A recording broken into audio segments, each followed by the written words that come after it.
تو نماز آنکھوں کی ٹھنڈک ہے، دل کا قرار ہے، اور راحت قلب رسول صلی اللہ علیہ وآلہ وسلم ہے۔ میں اور آپ اگر عاشق رسول اپنے آپ کو قرار دیتے ہیں تو پھر اس کی مناسبت دیکھیں کہ نماز کے لیے ہمارے دل میں رجحان کیسا ہے۔ اگر ہمارے دل کے اندر نماز کے لیے رجحان نہیں ہے اور وہاں آ کے ہمارا عشق سرد پڑ جاتا ہے تو پھر ہمارا عشق نہیں ہے، ابھی بہت کچا ہے۔ اے بلبل شوریدہ تیرا نغمہ خام ہے ابھی، اے بلبل شوریدہ تیرا نغمہ خام ابھی، کچھ اور مدت کے لیے اپنے سینے میں اسے تھام ابھی اور اپنے سینے میں اس کو تھام کر کے پختہ کرنا پڑے گا۔ تو نماز یہ سکون آور ہے، تسکین آور ہے۔ یہ نہیں ہو سکتا کہ نماز سے جو ہے وہ انسان بھاگے اور فرار اختیار کرے۔ میرے اور آپ کے آقا و مولا حضور ختم المرتبت صلی اللہ علیہ وآلہ وسلم نے اپنی امت کو جو آخری 2 وصیتیں کی، اہم ترین وصیتیں، ایک تو عورت کے بارے میں، اور جو کمزور باندیاں تمہاری ملک میں ہیں ان کے بارے میں کہا کہ ان کے بارے میں اللہ سے ڈرنا، اور دوسرا حضور نے فرمایا الصلاۃ نماز۔ تو یہ آخری حضور علیہ السلام کی وصیت ہے جو امت کے نام ہے، نماز کی تلقین۔ اب یہ ایک طے شدہ حقیقت ہے، میں نے کہا کوئی پیچ فلسفہ نہیں ہے کہ اس کو سمجھنے میں دقت ہو کہ دل کو صاف کیسے کرنا ہے، اس کا ذریعہ کیا ہے۔ مجھے پتا ہے کہ میرے کپڑے میلے ہو گئے ہیں تو 2 آنے کا صابن لائیں گے اور کپڑے صاف کر لیں گے، یہ میلا ہو گیا ہے تو وہاں سے ریگ مار لائیں گے اور اس کو صاف کر لیں گے، تو دل میلا ہو گیا تو یہ بھی سیدھا سیدھا ضابطہ ہے کہ ذکر کی کثرت کریں گے اور نماز پڑھیں گے تو دل صاف ہو جائے گا۔ یہ ایک طے شدہ، جس طرح 2 سے ضرب کھاتا ہے تو جواب کے اندر حاصل ضرب 4 آتا ہے، اس طرح یہ سیدھا سیدھا ضابطہ ہے۔ اگر صفائی قلب کی، طہارت دل کی اگر میں اور آپ چاہتے ہیں تو ہمیں کثرت ذکر سے اپنے دل کی ستھرائی کا، پاکیزگی کا سامان کرنا ہوگا۔ یہ ہو ہی نہیں سکتا کہ ذکر کی کثرت کریں اور دل صاف نہ ہو، دل ستھرا نہ ہو، دل کو پاکیزگی نہ ملے، اور نماز سے دل کو پاکیزگی نہ ملے۔ یہ تو قانون دے دیا اور یہ ایک ہمارے سامنے ضابطہ رکھ دیا، لیکن انسانی زندگی کی کمزوریوں کو بھی میرے اللہ نے بیان فرمایا۔ بل تؤثرون الحیات الدنیا والآخرۃ خیر وابقی۔ اصل مسئلہ کیا ہے کہ تم اس کی طرف متوجہ کیوں نہیں ہوتے ہو؟ تمہارے سامنے بالکل سیدھا 2 ٹوک ضابطہ موجود ہے اپنے باطن کی ستھرائی کا، اپنے اندر کو صاف رکھنے کا، لیکن تم اتنی محنت اس کے لیے نہیں کرتے جتنی تم دوسری چیزوں کے حصول کے لیے کرتے ہو۔ تو کہا کہ بل تؤثرون الحیات الدنیا، تم جیتی دنیا کے پیچھے بھاگتے ہو، والآخرۃ خیر وابقی، اور آخرت بہتر بھی ہے اور دائمی بھی ہے۔ یعنی تمہاری بھاگ دوڑ، تمہاری کوشش، تمہاری جدوجہد دنیا حاصل کرنے میں، دنیا کو جمع کرنے میں لگی رہتی ہے۔ میں اور آپ اگر اپنے اندر اتر کر کے دیکھیں تو دن کے 24 گھنٹوں کے اندر ہماری بھاگ دوڑ زیادہ تر کس چیز کے حصول کے لیے؟ شہرت حاصل کرنے کے لیے، عزتوں کے حصول کے لیے، لوگوں کی نظروں میں محبوب ہونے کے لیے، خواہشات کی تکمیل کے لیے، ضروریات زندگی کو پورا کرنے کے لیے۔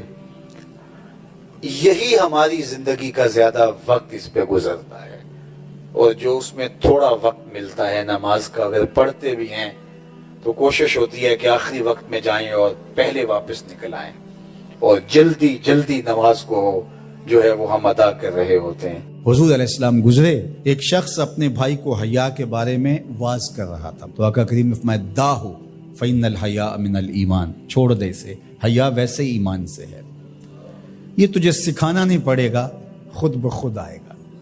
تو حیا ایمان کے ساتھ جڑی ہوئی چیز ہے، ایک چیز آئی تو دوسری چیز بھی ساتھ ہی مل گئی۔ تو اگر حیا رخصت ہو گیا تو ایمان کا بھی کباڑہ ہو گیا۔ اور حیا کے جوہر کو چھیننے کے لیے نادیدہ ہاتھ کام کرتے ہیں، وہ اس لیے کرتے ہیں کہ حیا کے ساتھ ایمان جڑا ہوا ہے۔ جب حیا باختہ ہو جائیں گے تو ایمان سے بھی ان کو خالی کر دیں گے۔ ان کو یوں کہنا کہ تم کافر ہو جاؤ، اسلام چھوڑ دو، کوئی بھی نہیں کرے گا۔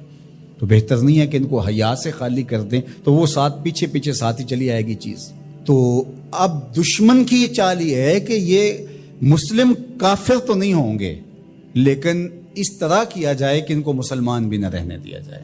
اب یہ جو کچھ ہوا ہے ایک قانون پاس کر لیا گیا اور مردوں اور عورتوں نے اپنی جنس تبدیل کرنا شروع کر دی اور لوگوں کو پتہ اس وقت چلا جب 29,000 لوگ جو ہے وہ اپنی جنس تبدیل کر چکے تھے، مردوں سے عورت اور عورتوں سے مرد. اور اس کے جو دور رس نتائج ہیں اور اس کے منفی اثرات ہیں، ایک عورت اگر اپنی جنس تبدیل کر لیتی ہے تو کل وراثت کے اندر وہ پورا حق لے گی، اس لیے کہ اس کے شناختی کارڈ کے اوپر جو ہے وہ مرد لکھا ہوا ہے. ایک مرد جو ہے وہ خاتون بن جاتا ہے تو وہ عورتوں کے واش روم میں گھس جائے اور پھر کوئی خرابی پیدا ہوتی ہے، اس کے بعد اس کو گرفتاری نہیں کیا جا سکتا، وہ کہ میں تو عورت ہوں، یہ تو ممکن ہی نہیں ہے. تو بتاؤ کیا ہوگا؟ معاشرہ کس سمجھ جا رہا ہے اور کس رخ پہ جا رہا ہے؟ یہ ہم نے کبھی سوچا تھا؟ جس معاشرت کی اصطلاحات میں حیا آتا ہے، جس معاشرت کی اصطلاحات میں تقوی آتا ہے، جس معاشرت کی اصطلاحات میں عفت، پاک دامنی، اس طرح کی اصطلاحات ہیں جس قوم کی، اس قوم کے ایوان بالا میں اور ایوان زیری میں یہ قرارداد آتی ہے، پھر باقاعدہ یہ قانون کا حصہ بنتا ہے اور پھر باقاعدہ عملی تنفیذ ہوتی ہے. اور جن این جی اوز نے کروڑوں نہیں اربوں روپے اٹھائے ہیں وہ رپورٹ پیش کرتے ہیں کہ ہم 29,000 کے فگر تک پہنچ کے اور آگے بڑھ رہے ہیں. شب خوں مار دیا جاتا ہے، لوگوں کو پتہ ہی نہیں چلتا. جو 22 کروڑ عوام نے نمائندے بھیجے تھے وہ اتنے بے خبر تھے کہ وہ وہاں بیٹھ کے جو ہے وہ چائے کے کپ کی چسکیاں لیتے رہے اور ڈیسک بجاتے رہے، انہیں پتہ ہی نہیں کیا ہو گیا. جو بڑے ان امور کے مار تھے ان کو سال بعد پتہ چلا کہ یہ کیا ہوا. تو یہ معاشرت کو اس گندگی میں، اس غلاظت میں دھکیلنے کے لیے سب کچھ کیا گیا، اس کو قانونی تحفظ فراہم کر دیا گیا.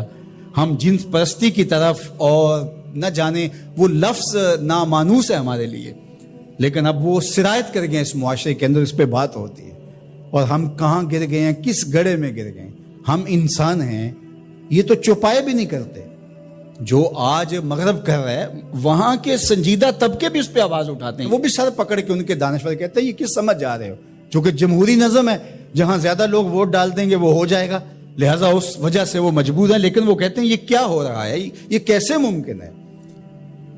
اللہ تعالیٰ نے قرآن مجید میں ارشاد فرمایا اولئک کالانعام بل ہم اضل. انسانوں کی اقدار سے برگشتگی اور ان کا اخلاقیات سے دور ہو جانا، اور اس کے نتیجے کو اللہ تعالیٰ بیان فرماتا ہے. تمثیل کے طور پہ چیز بیان فرمائی کہ یہ لوگ چوپائے ہو گئے ہیں. اولئک کالانعام، یہ چوپایوں کی طرح ہے. آگے فرمایا بل ہم اضل، بلکہ یہ چوپایوں سے بھی بدتر ہو گئے. آپ نے کبھی نہیں دیکھا ہوگا کہ کسی نر چوپائے نے نر چوپائے کے ساتھ جفتی کی ہو. جب جنسی خواہشات پیدا ہوتی ہیں تو وہ اپنی مادہ کو تلاش کرتا ہے. کبھی نر سے جفتی نہیں ہوا ہوگا، لیکن انسان جب اخلاقیات سے گرتا ہے تو وہ اتنا گندا اور بدتمیز ہو جاتا ہے کہ یہ تمیز بھی ختم کر دیتا ہے جو چوپائے بھی رکھتے ہیں. تو یہ ہے چوپایوں سے بھی بدتر ہو جانا. غلیظ گندا عمل قوم لوط اس کی زندگی کا حصہ بن جاتا ہے. اور بندے کے پلے بچتا کیا ہے، اس کے پاس رہتا کیا ہے جب وہ اتنا غلیظ ہو جائے؟ اس کی روح بھی زخمی ہو جاتی ہے، اس کا باطن اور ضمیر بھی داغ ہو جاتا ہے جب اس کی نظر میں غلاظت آتی ہے. اچھے جائے کہ وہ عملی طور پہ غلاظت کے اس درجے پہ پہنچ جائے. تو یہ چوپایا نہیں قرآن نے کہا، بلکہ چوپایوں کے ہاں بھی ایک تہذیب کا درجہ ہے، اس کو کراس وہ بھی نہیں کرتے، لیکن یہ چوپایوں سے بھی بدتر ہو گئے.